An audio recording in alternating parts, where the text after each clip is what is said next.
Feliz sábado, igreja. Minhas lindas, por favor, podem descer. Vocês estão bem?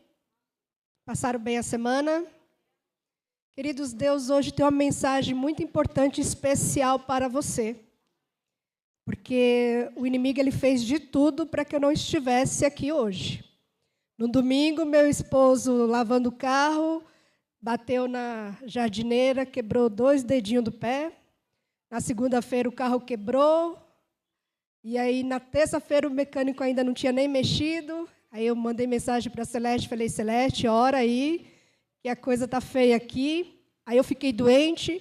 Aí minha nora falou, olha, na sexta-feira eu vou fazer cirurgia dos 2 dentes e eu não tenho que deixar os meninos. Eu falei, eu vou pregar como? Mas aí a Celeste falou, traz eles, a gente dá um jeito, a gente toma conta aqui, não se preocupe e venha. Então, não se preocupe se o pequenininho vier aqui subir, tá? Ele começar a chorar, porque Deus quer falar com você hoje. Então, abra o seu ouvido, porque o diabo está furioso, ele fez de tudo para não me trazer até aqui, mas Deus venceu. Ele tem uma mensagem muito especial para você, nós estamos dando início a uma semana de oração, de evangelismo aí da mulher. Obrigada, irmão Paulo, pelo convite. E é uma semana que será cheia de expectativa, de fé, crendo que Deus vai fazer algo novo na nossa vida. Hoje nós vamos iniciar uma série especial que tem como propósito para que você possa experimentar o novo de Deus na sua vida. Prepare-se para vivenciar algo sobrenatural, pois Deus tem uma mensagem para você. É hora de abandonar o velho eu, é hora de viver o novo de Deus na sua vida. Todos nós, em algum momento, nós nos sentimos na necessidade de mudança. Precisamos de um novo recomeço. Precisamos viver o novo. Porém, viver o novo não significa apenas experimentar algo diferente, mas permitir que aconteça uma transformação de dentro para fora. Quando falamos sobre o novo de Deus, estamos nos referindo a uma renovação espiritual, que fortalece nossa fé e que nos impulsiona a superar desafios. Você não está aqui por acaso. Você foi chamado e escolhido para viver algo novo na sua vida. Mas se você insistir, viver a vida à sua maneira, você está desperdiçando tempo e atrapalhando os planos de Deus na sua vida. Por outro lado, existem pessoas que desejam experimentar o novo de Deus, mas que se sentem paralisados pelo medo. Muitos são dominados por pensamentos de incapacidades, pensamentos negativos. Esses bloqueios emocionais nos impedem de alcançar o propósito divino. Na Bíblia, nós encontramos um relato, um diálogo entre Deus e um homem receoso, de aceitar o novo de Deus para a sua vida. Deus tinha planos grandiosos na vida deste homem, mas este homem escolheu manter-se na sua zona de conforto. E muitas vezes, fazemos a mesma coisa, né? Preferimos estar na nossa zona de conforto e aí nos impedimos de viver o novo de Deus. Vamos conferir essa história agora deste homem que precisava viver o novo de Deus na sua vida. Essa história inspiradora se encontra em Êxodo, capítulo 3. Abra, por gentileza, sua Bíblia no livro de Êxodo. Capítulo 3.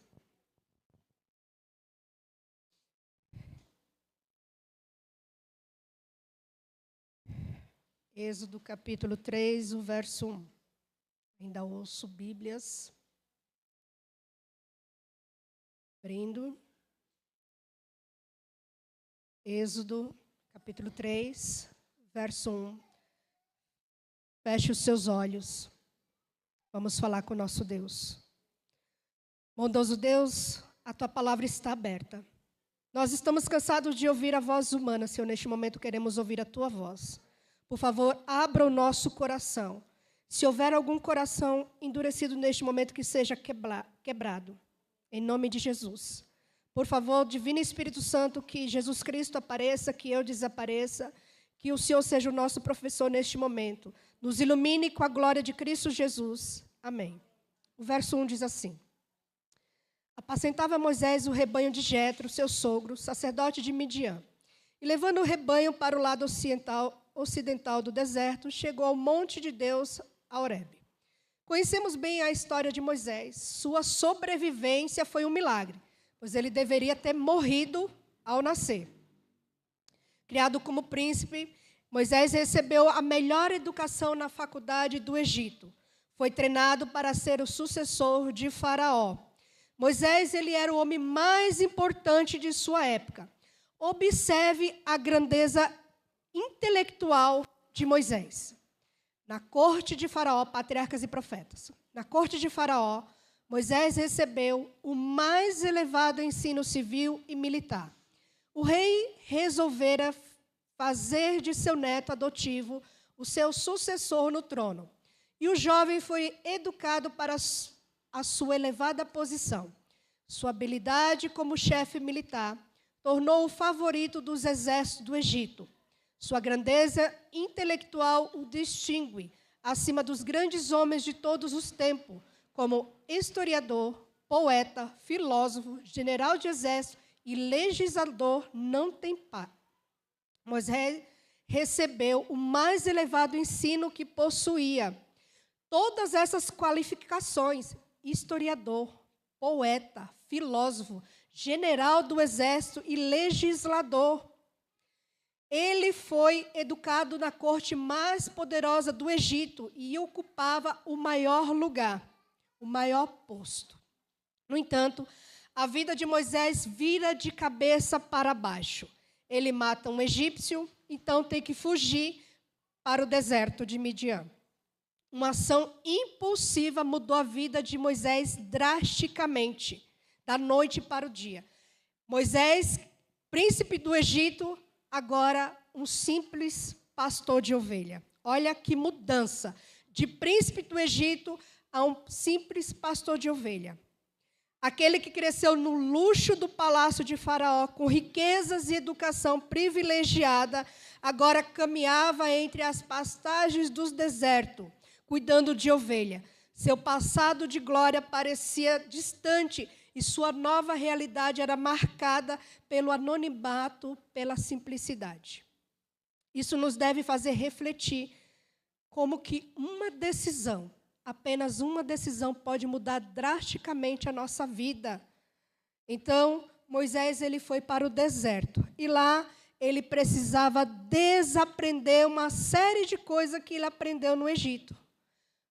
Patriarcas e profetas diz: Moisés estivera a aprender muito que tinha de desaprender as influências que o havia cercado no Egito, sua própria posição elevada como neto do rei, a dissipação de todos os lados, o requinte, a sutileza e o miticismo de uma religião falsa, o esplendor de um culto idólatra, a solene grandiosidade da arquitetura e escultura. Tudo deixara profundas impressões em sua mente em desenvolvimento e modelara até certo ponto seus hábitos e caráter. O tempo, a mudança de ambiente e comunhão com Deus podia remover estas impressões. Renunciar ao erro e aceitar a verdade requeria, da parte de Moisés mesmo, uma luta tremenda. Mas Deus seria seu auxiliador quando o conflito fosse demasiado severo para a força humana. Moisés foi criado no Egito, cercado por uma cultura pagã. Durante anos, ele recebeu a melhor educação egípcia. Ele aprendeu sobre liderança, estratégia militar. No entanto, grande parte deste conhecimento estava contaminado pela idolatria. Moisés ele estava impregnado com as coisas do Egito. Ao sair do Egito e passar 40 anos no deserto de Midian, Moisés ele teve então que desaprender muito do que havia absorvido ali no palácio da cultura do Egito. Moisés ele teve acesso à cultura, à sabedoria, à riqueza. Ele esteve cercado pela sociedade corrompida pela idolatria. Seus hábitos de caráter quase foram comprometidos. A influência que nós recebemos ao ambiente ao nosso redor pode comprometer a formação do caráter.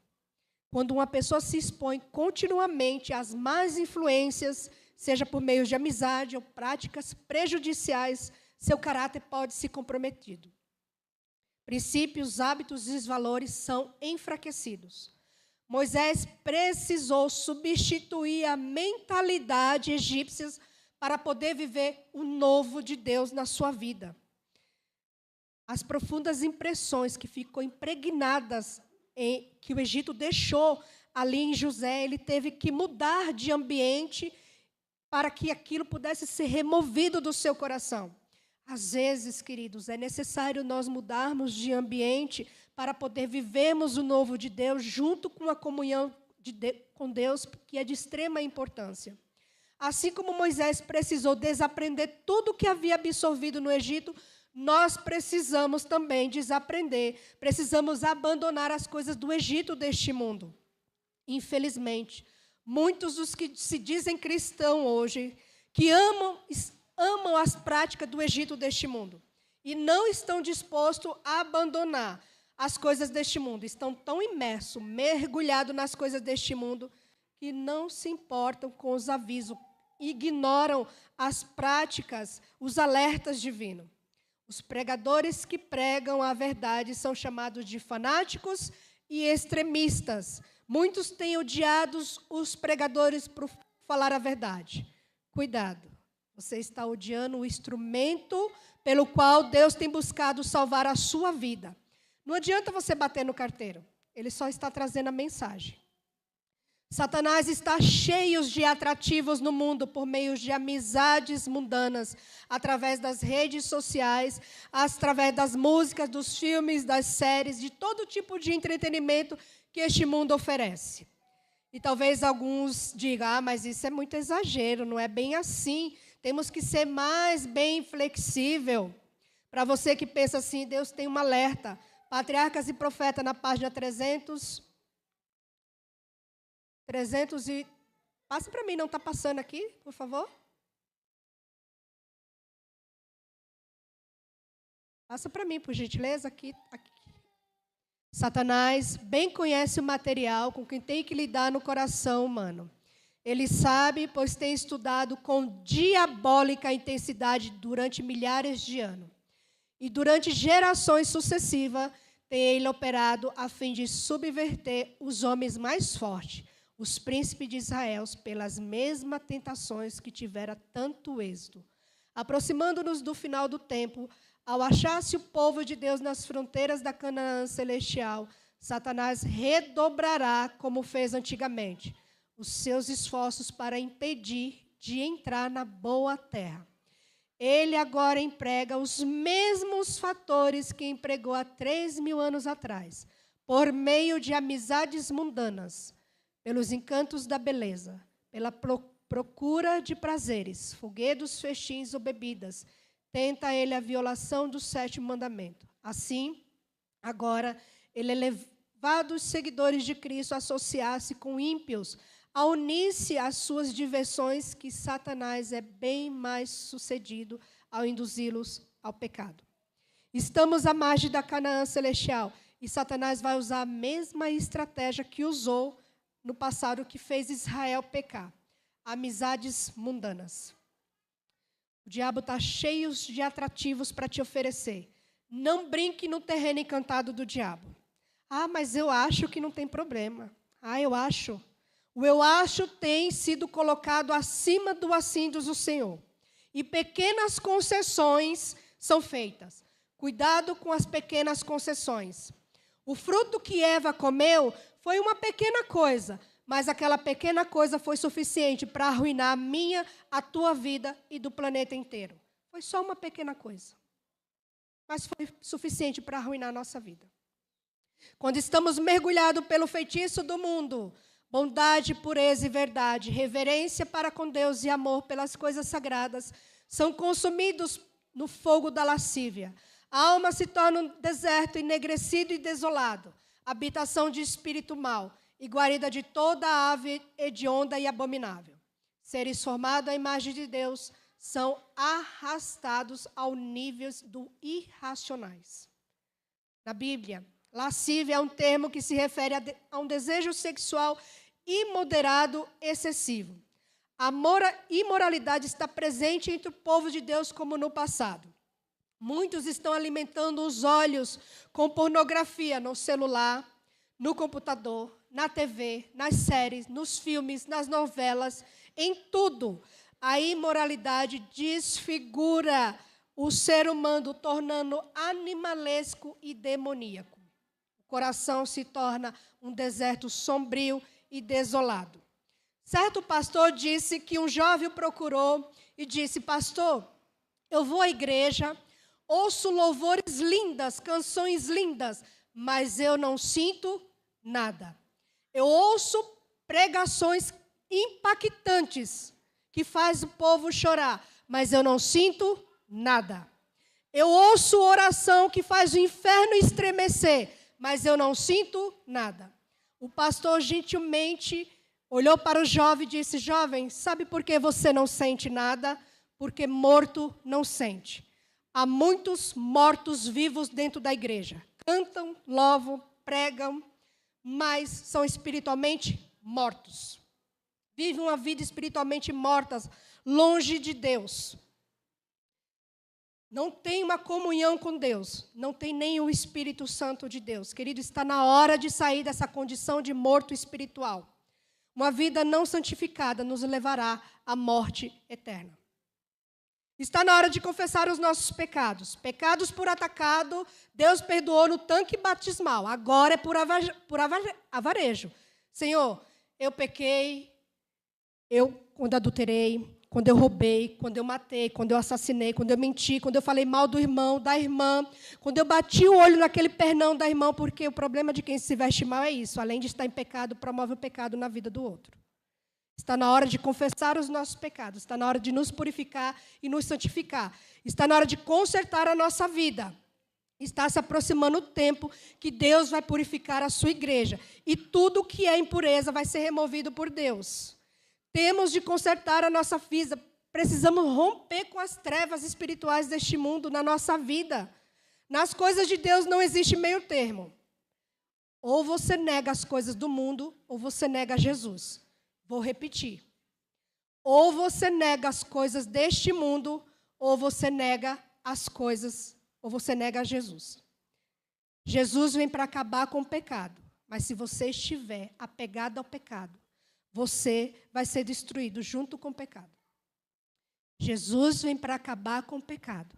Mas se você está apegado ao pecado, você vai ser destruído junto com o pecado. Isaías capítulo 14, verso 23 diz: farei dela um lugar para corujas e uma terra pantanosa. Vou varrê-la com a vassoura da destruição, diz o Senhor dos Exércitos. Deus vai varrer o pecado com a sua vassoura de destruição. Se você estiver apegado ao pecado, você vai ser varrido junto com este mundo. Moisés precisou passar pelo deserto para que todo vestígio que estava do Egito nele pudesse ser arrancado. Da mesma forma, Deus nos chamou para abandonar tudo que pertence ao Egito deste mundo. Quem insiste nas práticas do pecado será varrido junto com este mundo. Deus não divide sua glória com ninguém. Para que possamos viver o novo de Deus, temos que deixar para trás todas as coisas deste mundo. Continuar nas práticas deste mundo, seja ela qual for, atrairá sobre si o juízo de Deus. Então, Moisés estava no deserto. Era apenas um dia comum na vida de Moisés. Hoje pode parecer apenas um dia comum na sua vida, mas Deus está te chamando para viver algo novo que Ele preparou para a sua vida. Então, naquele dia comum na vida de Moisés, acontece algo extraordinário. Deus aparece para Moisés no meio da sarça. Vendo o Senhor, que ele se voltava para ver Deus no meio da sarça, o chamou e disse: Moisés, Moisés. Ele respondeu: eis-me aqui. Nessa passagem marcante, Deus se revela a Moisés de maneira grandiosa, chamando pelo nome 2 vezes. Essa repetição não é mero detalhe. É um chamado pessoal, urgente e cheio de propósito. Na cultura do Oriente Médio, quando você chama uma pessoa pelo nome 2 vezes, é porque você tem algo urgente e importante para falar. Vemos esse mesmo método quando Deus chamou Samuel. Ele disse: Samuel, Samuel. Essa repetição demonstra um chamado divino, importante, especial e urgente. E Deus continuou, diz o verso 5. Não te chegues para cá, tira a sandália dos pés, porque o lugar em que estás é terra santa. A verdadeira reverência não é uma opção, ela é uma exigência divina da parte de Deus. Foi Ele que disse: tira a sandália dos pés, porque o solo em que estás é terra santa. E isso é bem claro no texto. Quando Moisés se aproximou, ele disse: tira as sandálias do pé. Então, queridos, antes de você vir aqui no púlpito, preste atenção. Lembre-se, este lugar é sagrado. Não ouse pôr os pés aqui neste altar cheio de impureza, cheio de imoralidade, cheio de com o seu coração impuro, cheio de ódio, cheio de lascívia.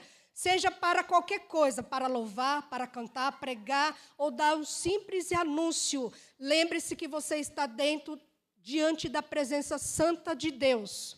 Ele é santo e exige santidade dos que o servem. Tire as sandálias, tire toda a impureza, tire toda a imundícia. O fogo que desce do altar vai queimar toda a impureza. Se não houver arrependimento, se você está na prática do pecado, não coloque seus pés aqui no altar do Senhor. Aqui é lugar sagrado, aqui é lugar santo.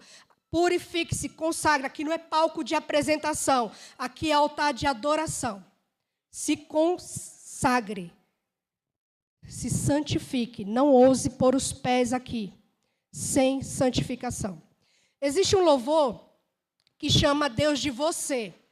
Você deve ser tão lindo. De fato, é um louvor muito lindo, mas nunca, em hipótese nenhuma, chame Deus de você. Ele é Senhor, soberano, o Criador do universo, o Rei dos reis, o Senhor do Senhor. Coloque-se no seu lugar de pecador, que merece a morte. Ao se aproximar da presença do Senhor, ao dirigir o seu nome, é Senhor, soberano Deus, não é você. Não podemos nos aproximar da presença de Deus de tamanha irreverência. Seres santos. Hoje muitos se esquecem de demonstrar reverência. Estão tratando o sagrado como descaso. Os anjos de Deus, seres santos, eles cobrem o rosto perante a presença de Deus. Baixam a cabeça em sinal de reverência. A humildade e a reverência devem caracterizar o comportamento de todos que vão à presença de Deus. Em nome de Jesus, podemos ir perante Ele com confiança. Não devemos, porém, aproximarmos dEle como uma ousadia presunçosa, como se Ele estivesse no mesmo nível que nós mesmos, chamar Deus de você. Aos que se dirigem ao grande, todo-poderoso e santo Deus, que habita na luz inacessível, como se dirigisse ao igual ou ao mesmo inferior. Aos que se portam em sua casa conforme não imaginariam fazer na sala de audiência de um governador terrestre.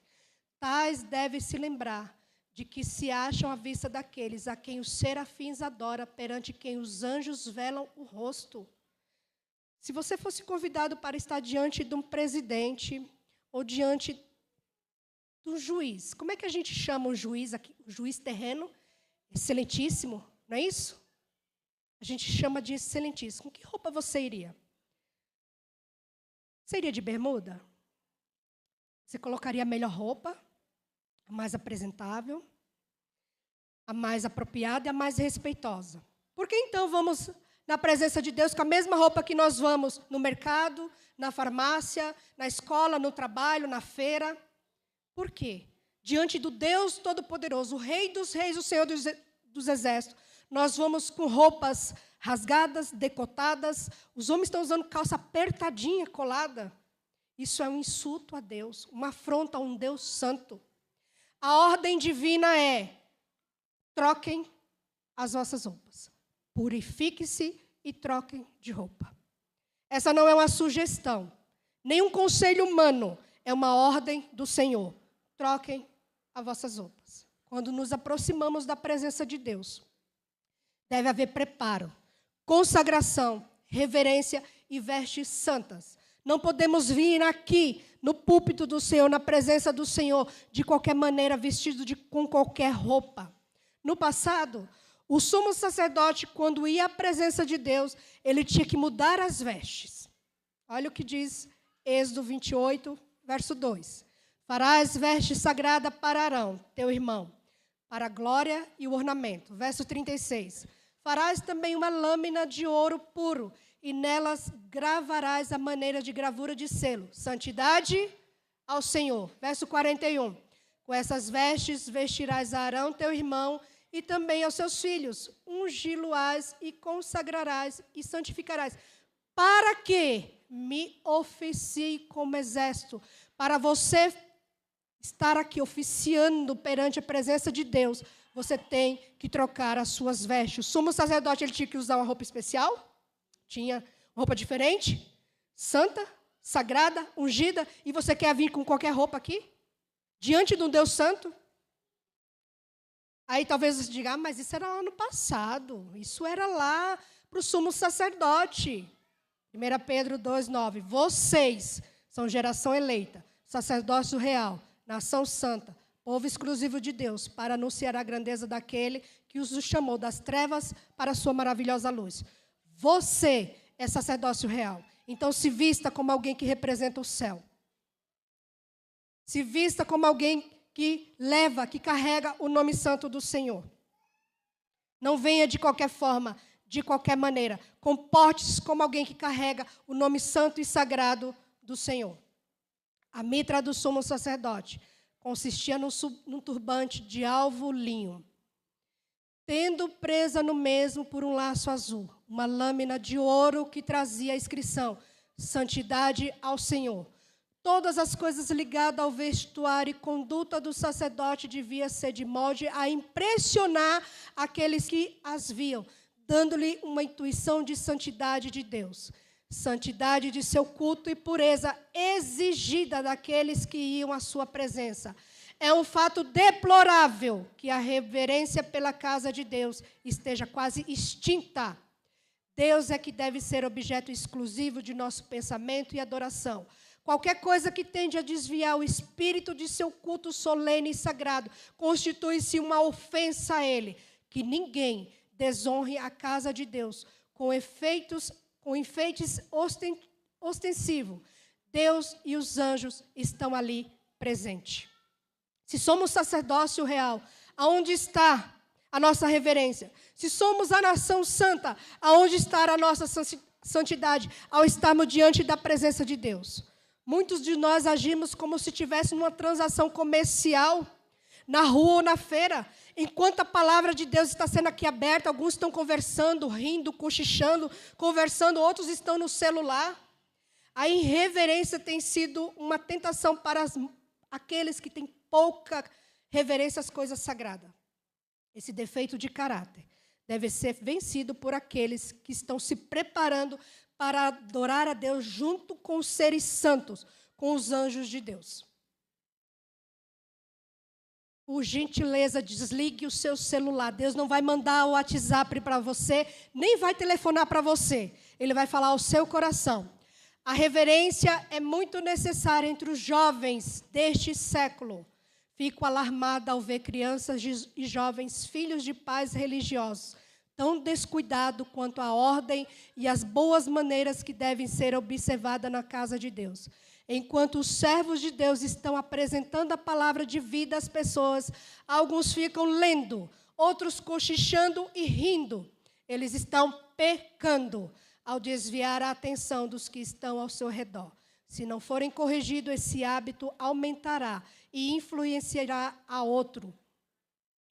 Uma de suas tentações mais fortes é a irreverência. Se os que cometem essa falta pudessem ver os anjos de Deus olhando para eles e anotando suas ações, sentiriam o que, igreja? Vergonha, desprezo por si mesmo. Olha que coisa terrível. Os anjos de Deus, eles anotam tudo o que você está fazendo.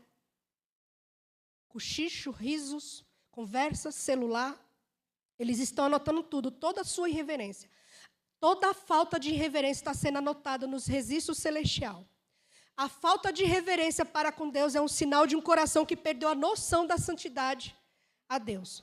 O pregador é a boca de Deus falando para trazer a mensagem do Senhor e não é dado o devido respeito. Oramos pedindo a presença de Deus aqui e temos atitude desrespeitosa. Estamos transformando a igreja de Deus em uma Babilônia, numa conversa paralela que não para. Frequentemente a casa de Deus é desonrada e o sábado violado pelos filhos de observadores do sábado. E o lugar que deve ser santo, e onde deve reinar santa calma, e onde deve haver perfeita ordem, limpeza e humildade, é transformada numa perfeita o quê? Babilônia, numa confusão. E isso é suficiente para o desagrado de Deus e para desviar sua presença de nossas assembleias. Ficamos aqui conversando tanto, é tanta conversa dentro da igreja que Deus, vai embora. De tanta conversa. A falta de reverência é tão grande por falta dos membros que Deus, ele se retira. Não estamos tendo a atitude correta de verdadeiros adoradores. Chegamos na igreja, em vez de nos conectarmos com Deus, ficamos conversando, outros dormindo, cochichando, olhando o celular. A conversa começa desde a hora que chegamos na escola sabatina e vai até o culto. Muitos estão perturbando a adoração daqueles que saem de sua casa para vir à igreja adorar. Isso é lamentável. É uma conversa aqui, conversa ali, conversa e conversa e conversa, que Deus se retira. Se torna uma confusão, uma Babilônia, a igreja de Deus, o templo sagrado, vira uma desordem. Quando os adoradores entram na igreja, devem guardar devida compostura e tomar silenciosamente seu lugar. Conversas vulgares, cochichos e risos não devem ser permitidos na igreja, nem antes nem depois das reuniões. Se faltam alguns minutos para o começo do culto, devem eles entregar-se à devoção e meditação silenciosa, elevando a alma em oração a Deus, a fim de que a adoração se torne para eles uma bênção especial e produza convicção e conversões de outras pessoas. Devem se lembrar-se de que estão presentes ali mensageiros do céu. Quando a palavra é exposta, vocês devem lembrar-se de que é a voz de Deus que lhe está falando por meio de seu servo. Escutem com atenção, não dormitem nessa hora, porque assim fazendo é possível que lhe escape neste momento justamente as palavras de que mais necessitam ouvir, palavras que, atendida, os livrariam de enveredar por algum caminho errado. Então, queridos, quando você chegar aqui, dentro desse lugar sagrado, se conecte ao céu, não fique conversando. O que você tiver de tratar, trate após o culto. Chegue aqui, se conecte com o céu. Os anjos estão aqui. Os anjos estão olhando tudo. Estão anotando tudo o que nós fazemos. No passado, isso era punido com morte. E aí você acha que porque não é punido com morte, você pode ficar fazendo da casa de Deus uma bagunça. E aí nos tornamos mais irreverentes. Isso tem crescido como uma peste, isso precisa acabar. Nós estamos diante da presença de um Deus santo. Ao entrarmos diante da presença de Deus, precisamos manter o silêncio, a ordem dentro da casa de Deus. Deus quer ser adorado com solenidade, com santidade e reverência pelo povo que é raça eleita, sacerdócio real, nação santa, povo exclusivo de Deus. Se não gostamos de adorar a Deus, preste atenção, ouça bem, abra bem o seu ouvido. Se não gostamos de adorar a Deus do modo como Ele deve ser adorado, é por amor que Deus não deixará você entrar na Canaã celestial. Deus jamais vai levar para o céu um povo rebelde e irreverente. Ele já expulsou todos de lá. Que não consegue ficar 2 horas adorando a Deus no templo com reverência. Vai ser por amor que muitos vão ficar fora do céu. Deus procura adoradores que o adorem em espírito e verdade. A ocasião e o lugar de oração são sagrados, porque quem está aqui, queridos? Deus. A oração e o lugar é sagrado porque Deus está aqui. Este espaço aqui que foi dedicado, ele é sagrado porque Deus está aqui. Este ambiente é sagrado, é diferente, é especial. Portanto, o lugar deve ser tratado com a maior e absoluta reverência, porque Deus, ele está aqui. Tire as sandálias do pé, porque o lugar em que você pisa é lugar sagrado. Então, Deus chama Moisés para libertar o povo da escravidão do Egito. Porém, Moisés começa a dar um monte de desculpa. Eu sou pesado de língua. E alguns pensam que Moisés era gago. Moisés, ele não era gago. Preste atenção nessa frase.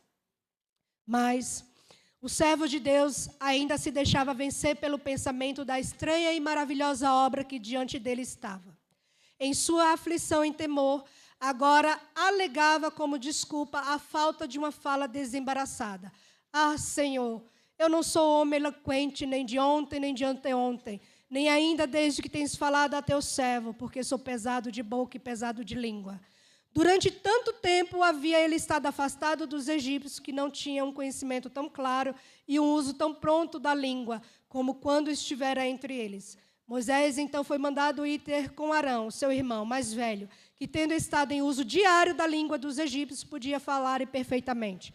Moisés não era gago, ele só não sabia mais falar fluentemente a língua que ele estava acostumado a falar, a língua egípcia, quando ele era um jovem naquele lugar. Ele passou 40 anos no deserto, ele não tinha mais a fluência para falar. Ele deu essa desculpa para Deus e Deus disse, não tem problema, Moisés, Arão vai falar por você no seu lugar. Deus não aceita desculpa.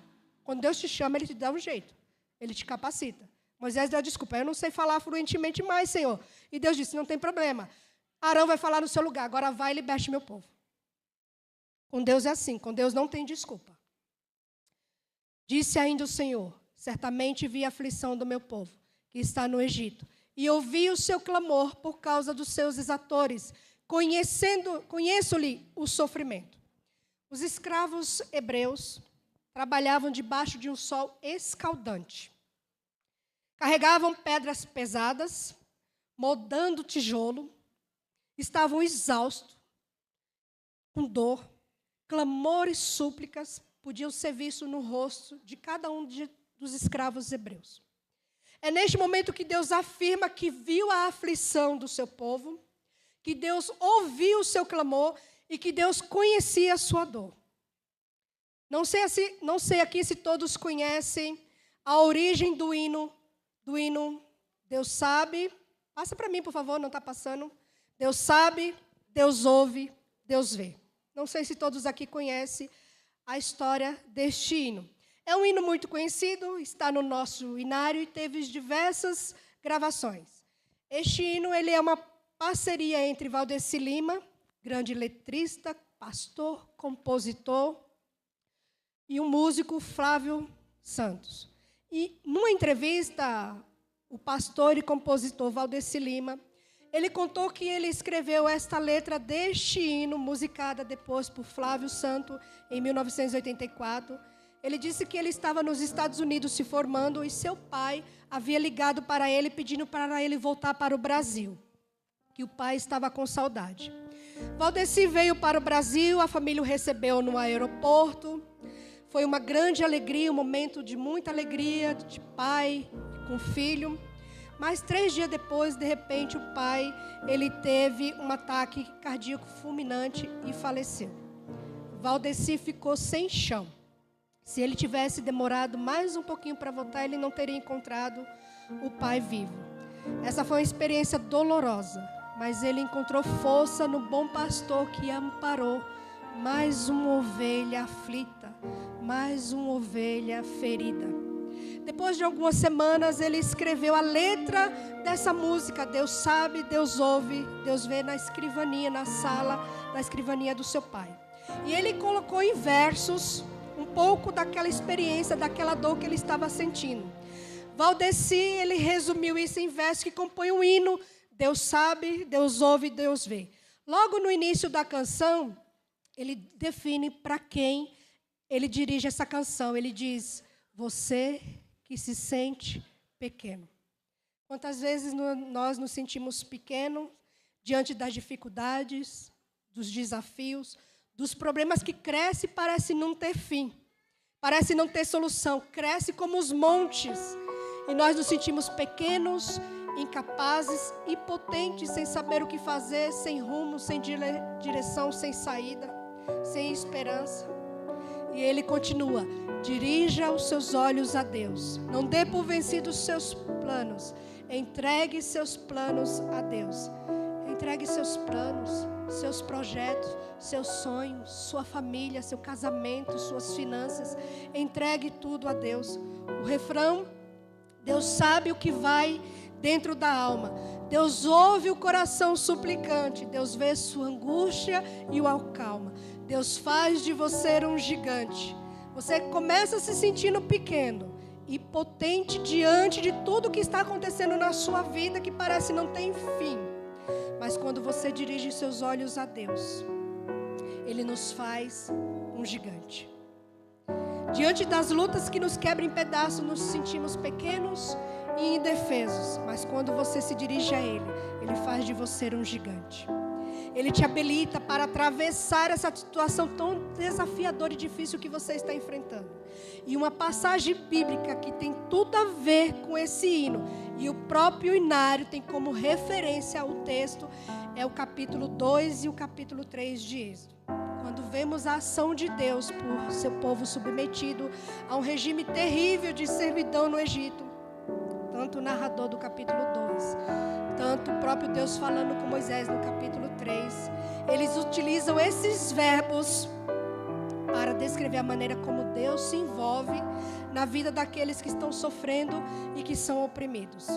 Nós vemos um Deus que tudo sabe, um Deus que tudo ouve, um Deus que tudo vê, atuando em diversas maneiras nas histórias da Bíblia, mas de forma muito mais especial e singular, e de maneira íntima e de maneira especial no Êxodo. No capítulo 1, no verso 7 e 8 diz: mas os filhos de Israel foram fecundos e aumentaram muito e se multiplicaram, e grandemente se fortaleceram, de maneira que a terra se encheu deles. Entre mentes se levantou um novo rei sobre o Egito, que não conhecera a José. O povo de Deus havia crescido sobremaneira muito grande. Moisés destaca nesse verso um novo rei, mas já havia passado outros reis e Moisés não fez questão de mencionar o nome de nenhum desses reis. O termo não conhecia não significa que ele não tivesse ouvido falar de José. Muito pelo contrário, ele sabia muito bem quem era José. A ideia expressa aqui é que esse novo rei, ele não queria reconhecer os feitos que José havia feito lá no Egito, o impacto que ele teve na salvação do Egito durante o período da terrível fome que abateu lá no Egito. O seu desejo era apagar da memória tudo que José havia feito. Mas, passando-se o tempo, o grande homem a quem o Egito tanto devia, a geração abençoada pelos seus labores, desceram ao túmulo. E levantou-se um novo rei sobre o Egito, que não conhecera José, não que ignorasse o serviço de José à nação, mas não desejava reconhecê-lo. Quanto possível, queria sepultá-lo no ouvido. Ele queria apagar da memória. O novo rei via o crescimento do povo de Israel como uma ameaça ao povo egito. E, portanto, preferiu ignorar a influência de José. Ele queria remover, apagar todo o bem que José havia feito no Egito. Ele sabia quem era José, mas ele escolheu agir assim, como se José nunca tivesse existido, para poder justificar a opressão aos israelitas. No hebraico, o verbo conhecer, grave bem essa frase. No hebraico, o verbo conhecer significa envolver, se importar, ter interesse. O novo rei, ele não se importava. Ele não tinha interesse. E quando alguém age assim, sem se importar, sem ter interesse, existe uma possibilidade muito grande de agir com crueldade. E foi exatamente isso que aconteceu. O rei apresenta os seus súditos, o povo de Israel, como sendo uma grande ameaça. O grupo estava crescendo demais e que precisava ser controlado de alguma forma, de alguma maneira. E ele age então de uma maneira terrível, estabelecendo um regime de escravidão, um regime de servidão. Eles passaram a trabalhar de forma ininterrupta. Sua força era sugada para que grandes edifícios pudessem surgir na paisagem egípcia. Ele não queria que o povo se multiplicasse. Entretanto, em meio às provações e privações, a bênção de Deus estava sobre o seu povo. O texto diz que o povo se multiplicava, e quanto mais se multiplicava, eles eram mais oprimidos. Quanto mais se oprimia, mais o povo se multiplicava. Os egípcios, diante desse crescimento inesperado, ficaram pasmados, ficaram perturbados. A reação deles diante do crescimento do povo hebreu foi interromper e intensificar ainda mais o trabalho. Eles tornaram mais dura a servidão. É exatamente isso que encontramos nos versos 12 e 14. Mas, quanto mais os afligia, tanto mais se multiplicava, tanto mais se espalhavam, de maneira que se inquietavam por causa dos filhos de Israel. Então, os egípcios, com tirania, faziam servir os filhos de Israel, e lhes fizeram amargar a vida com dura servidão, em barro e em tijolo, e com todo o trabalho no campo, com todo o serviço que, na tirania, os serviam. Quando lemos esse verso, é notável quanto o vocabulário é marcado por repetições. Temos a palavra com tirania, faziam servir, e com tirania serviam. Temos aqui o início de 3 referências da raiz do seu trabalho: servidão, serviço e trabalho. Essa repetição intensa constrói o ritmo da exploração, de um trabalho desgastante que nunca cessa. Eles estavam sempre submetidos a um ciclo de servidão. Eles não encontravam espaço sequer para respirar. Eles não tinham alívio. Eles eram sufocados pela tirania, pela crueldade, pela servidão, pela escravidão. O próprio texto demonstra a experiência aflitiva do povo. Não existia qualquer alívio, era crueldade e servidão. Servidão e crueldade. O povo estava sendo ali esmagado. Eles estavam sendo oprimidos. E quantas vezes nós vivemos assim, dessa maneira, nos sentimos muitas vezes angustiados, oprimidos. E Deus, onde está Deus nessa situação? Quantas pessoas podem se encaixar nessa experiência vivida pelo povo de Israel? Quantas pessoas estão vivendo um ciclo constante de aflição, opressão, angústia e dor? No entanto, mesmo diante de tanto sofrimento, nós podemos ver o vislumbre da atuação divina. O povo se multiplicava, cumprindo assim a promessa de Deus feita ao patriarca Abraão. Por gentileza, passa para mim, não está passando aqui? Em Gênesis capítulo 22, e disse: jurei por mim mesmo, diz o Senhor, que deveras te abençoarei, e certamente te multiplicarei a tua descendência, como as estrelas do céu e como a areia na praia do mar. A promessa feita a Abraão se concretiza, mesmo diante de um povo explorado, sofrido, oprimido. Deus estava atuando ali no meio do povo. O povo de Israel se multiplicava no Egito, crescendo em número e força. Isso despertou o temor de Faraó e do povo do Egito. E isso fez com que eles tomassem, então, medidas cruéis. Manda matar os recém-nascidos.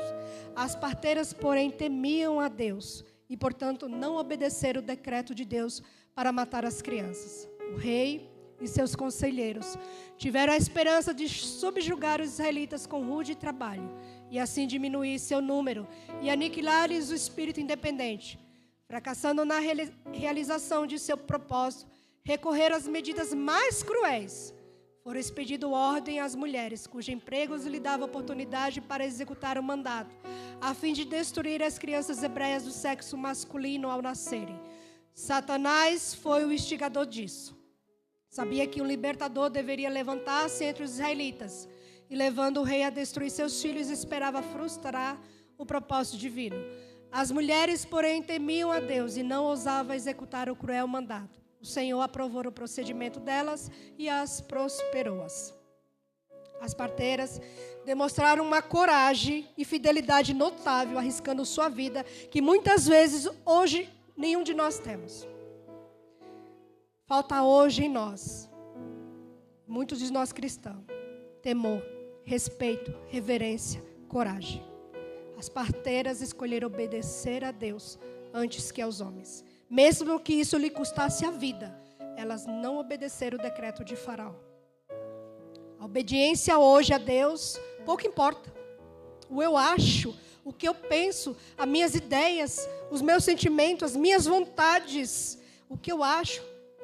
E o desejo de Deus, a vontade de Deus é colocado de lado. Senhor, fica aí, quando eu precisar de Ti, eu procuro. A minha vontade, os meus desejos, o eu acho. Fica aí, Senhor. Quando eu precisar, eu te chamo.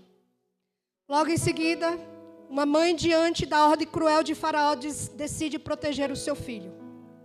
Em um ato de desespero, ela constrói uma pequena arca, coloca o seu filho a fim de preservar a vida do seu filho. Consegue imaginar a dor dessa mãe? O desespero do coração dessa mãe? Ela estava sendo forçada a tomar uma decisão difícil na vida dela. A angústia, a dor, o medo de perder o seu filho, o seu bebezinho de 3 meses. No entanto, apesar de toda a dor, ela entregou seu filho nas mãos de Deus, mesmo sem saber o fim da história. A mãe conseguiu esconder a criança durante 3 meses. Então, achando que não mais a podia conservar sem perigo, preparou uma pequena arca de junco, tornando-a impermeável por meio de betume e piche. E pondo nela a criança, colocou-a entre os juncos à margem do rio. Não ousou ficar para vigiá-la, com receio de que a vida da criança e sua própria vida se perdesse. Mas sua irmã Miriam deteve-se perto, aparentemente diferente, mas observando, ansiosa para ver o que seria de seu irmãozinho. E havia outros vigias. A oração fervorosa da mãe havia confiado o seu filho aos cuidados de Deus. E anjos invisíveis pairavam por sobre seu humilde lugar de descanso. Os anjos encaminharam a filha de Faraó para ali. A oração fervorosa de Joquebede se tornou um escudo protetor para o seu filho, alcançando a intervenção divina que garantiu a segurança do seu filho. Pai e mãe, não subestime o poder da oração. Se seu filho se encontra hoje afastado da igreja, perdido nas drogas, nas bebidas, na prostituição, viciados ou literalmente atrás das grades, e você se sente pequeno, impotente e capaz diante das escolhas que os fizeram afastar dos caminhos de Deus, Deus sabe da tua dor, Deus vê as tuas lágrimas, Deus ouve os seus clamores. Se o seu filho está vivendo nas trevas deste mundo, aprisionados pelos vícios, saiba que Deus pode reescrever uma nova história na vida do seu filho e pode transformar, trazer ele das trevas para a sua maravilhosa luz. O mesmo Deus que guardou, que preservou a vida de Moisés no cesto, no meio das águas perigosas, pode guardar o seu filho e trazê-lo para poder viver o novo de Deus na vida dele. A oração de uma mãe move o céu. Os anjos de Deus estão prontos para agir, para trabalhar, mesmo que você não veja, o livramento está chegando.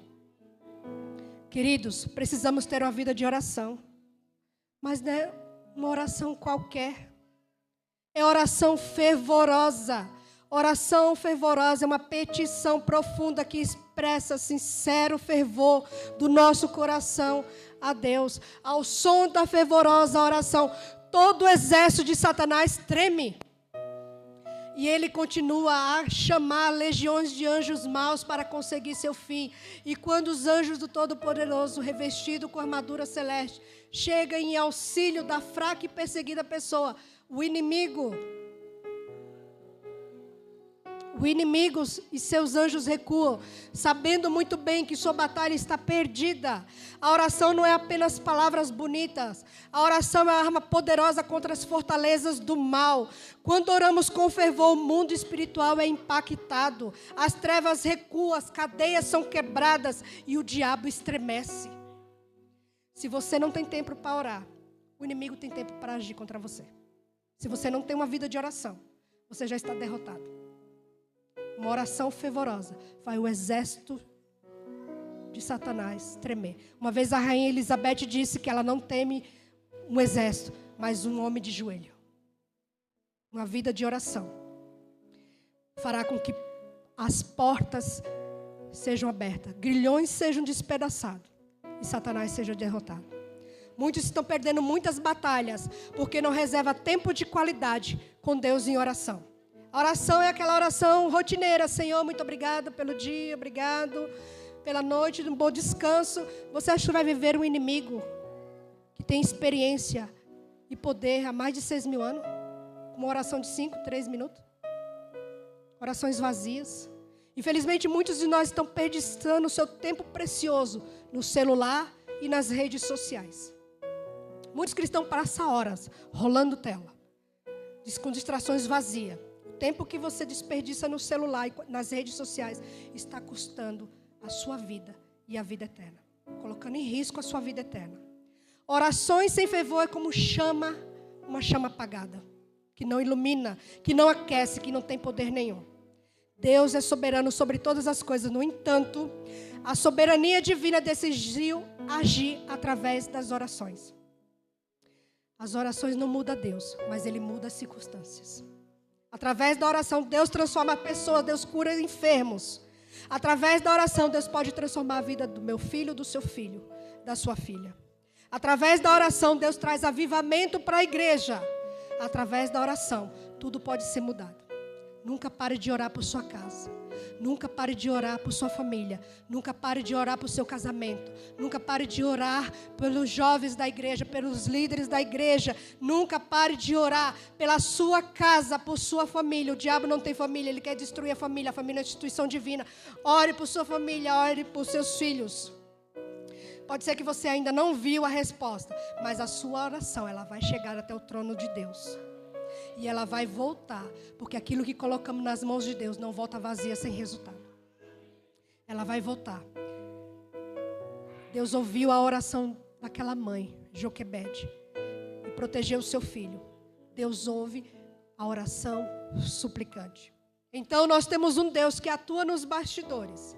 Quando passamos por dor, por angústia, por sofrimentos, Deus age.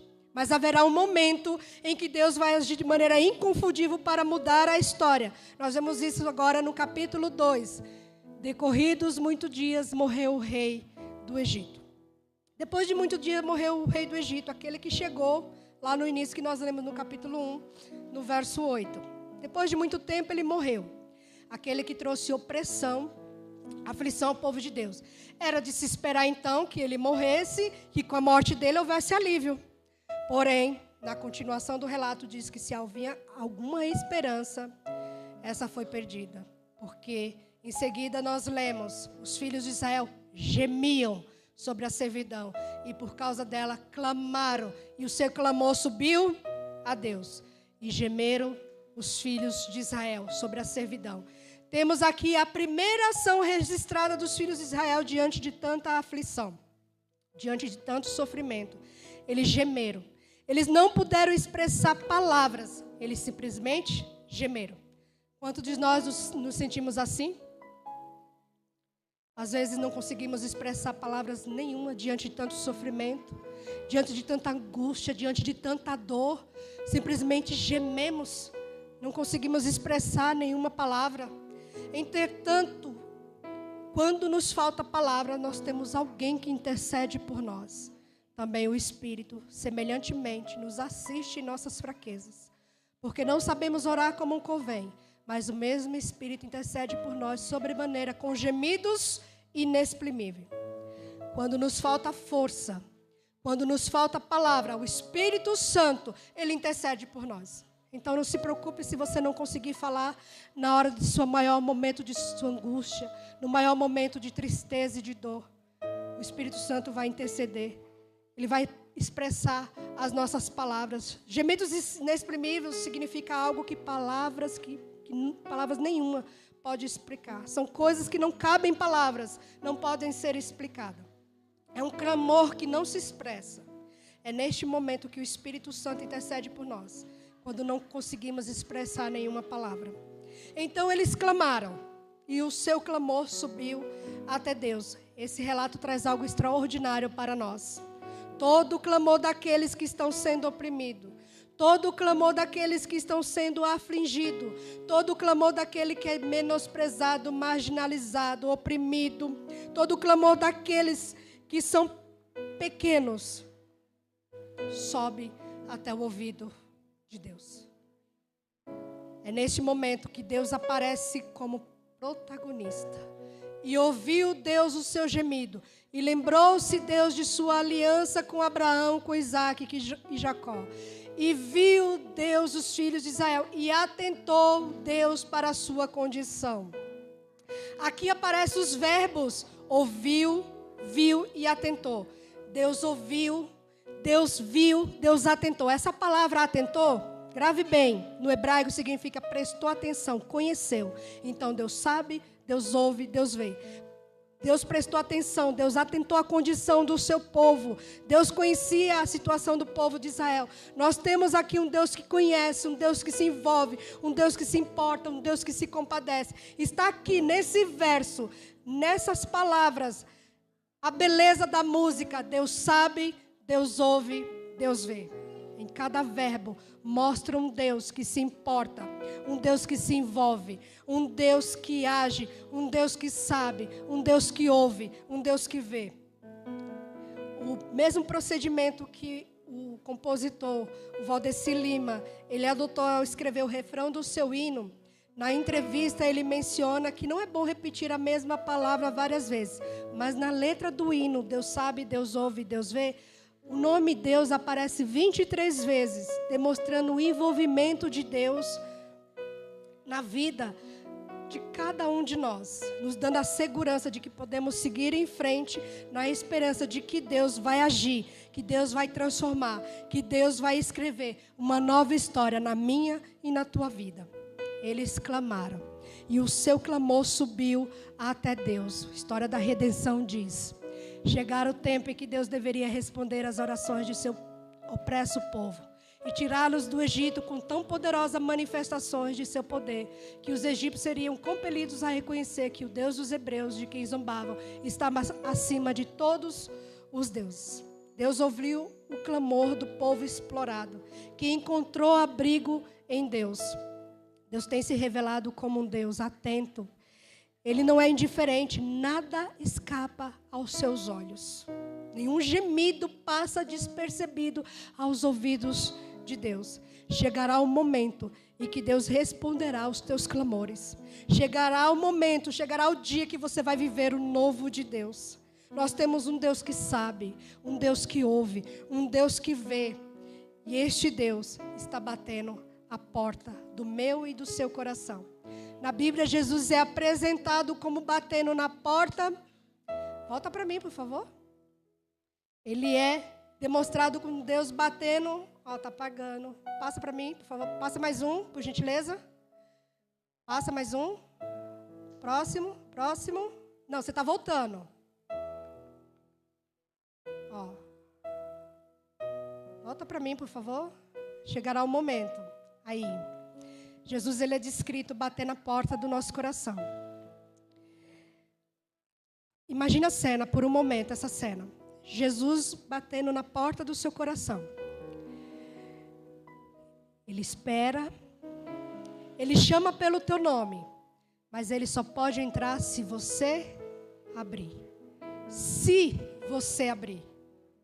E se ele está batendo, é porque você ainda não abriu. Ele está de lado de fora da sua vida.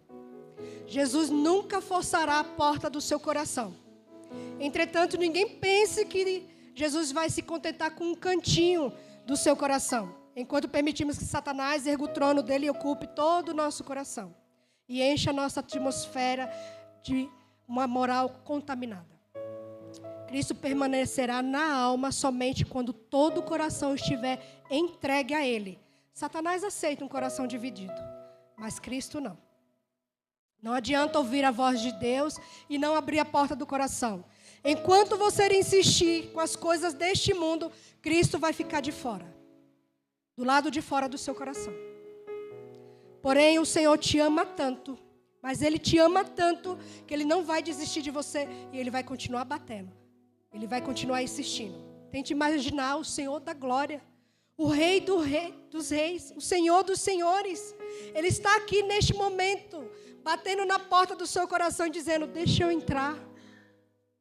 Eu trouxe a ceia, eu trouxe o milagre, eu trouxe a provisão, eu trouxe esperança, eu trouxe a cura, mas você continua com a porta fechada. Você precisa tomar uma decisão hoje para que você possa viver o novo de Deus na sua vida. Você precisa deixar Ele entrar.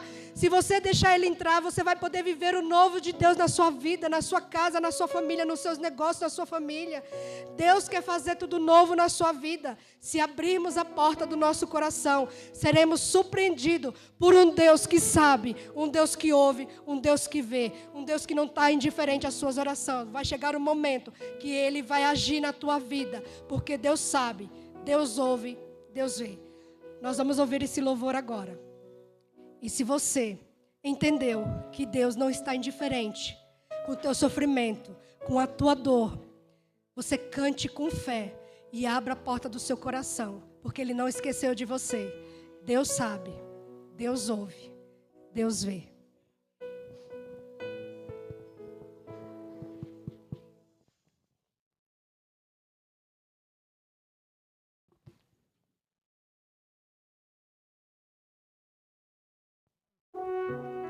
Convido a igreja a ficar de pé, por favor.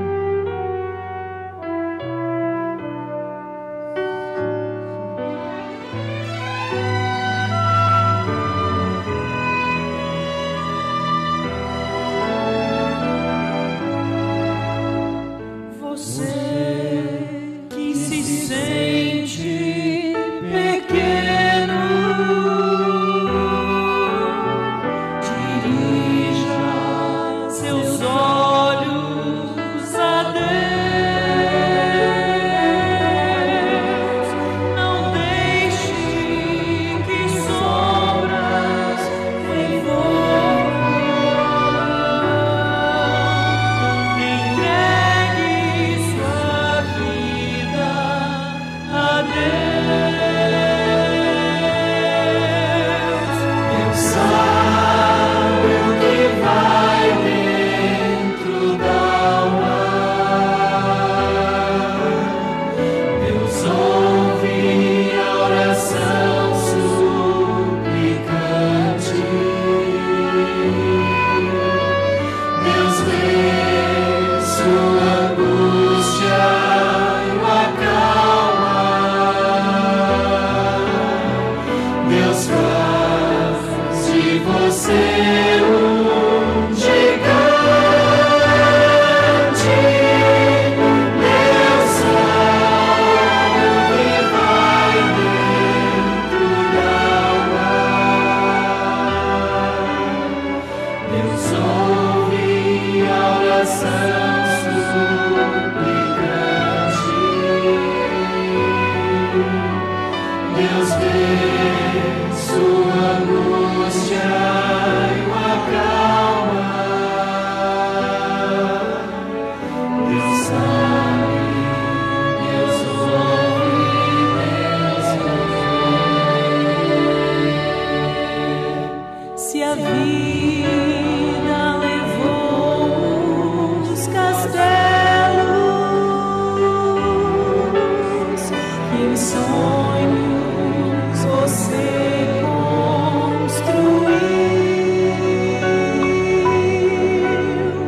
não dê por vencidos seus planos. Entregue seu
Deus sabe da tua dor, sabe da tua angústia, e vai chegar o momento que Ele vai agir na sua vida. Apenas entregue seus planos a Deus. Ele está hoje aqui batendo a porta do seu coração. Não saia sem Ele. Deixe Ele entrar para Ele fazer o novo na sua vida. Oremos. Bondoso Deus, amado Pai, exaltado e glorificado seja o Teu nome. Estamos felizes, Senhor, de saber que nós temos um Deus que sabe, que ouve, que vê, que não é indiferente à nossa dor, à nossa angústia, ao nosso sofrimento. O Senhor sabe o que vai dentro da alma, Senhor. O Senhor ouve o clamor suplicante. Tenha misericórdia do Teu povo. Acalma, Senhor, esse coração angustiado. Entra na nossa vida. Nos ajude, Senhor, nos momentos tão difíceis. Tem dia que as lutas nos quebram em pedaços. Nos vemos prostrados e desanimados sem saber o que fazer, a quem recorrer. Por favor, Senhor, tenha misericórdia e compaixão do Teu povo. Nos despeça-nos em paz para os nossos lares na companhia dos santos anjos. E que o nosso coração neste momento se abra, Senhor, para que o Rei da Glória entre no nosso coração. Que o Divino Espírito Santo seja o soberano no nosso coração e faça morada. Senhor Jesus, por favor, abençoe essa igreja, abençoe os nossos lares, a nossa família, os nossos filhos, Senhor. Quebra os grilhões de Satanás, Senhor. Arrebenta as portas do inferno, Senhor. E liberta os nossos filhos. Atende o clamor de uma mãe suplicante. Tenha misericórdia e compaixão das nossas vidas. Nos acompanhe para os nossos lares, porque nós queremos a Tua companhia hoje e para sempre. Em nome de Jesus. Amém.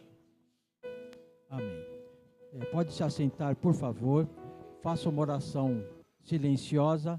A saída será organizada pelos diáconos. Na recepção, o Ministério da Mulher vai estar entregando o convite da semana de oração. Leve para casa, entregue para um vizinho, para um parente, ou até na rua, para que essa pessoa possa estar conosco nessa semana. Vamos sair louvando a Deus.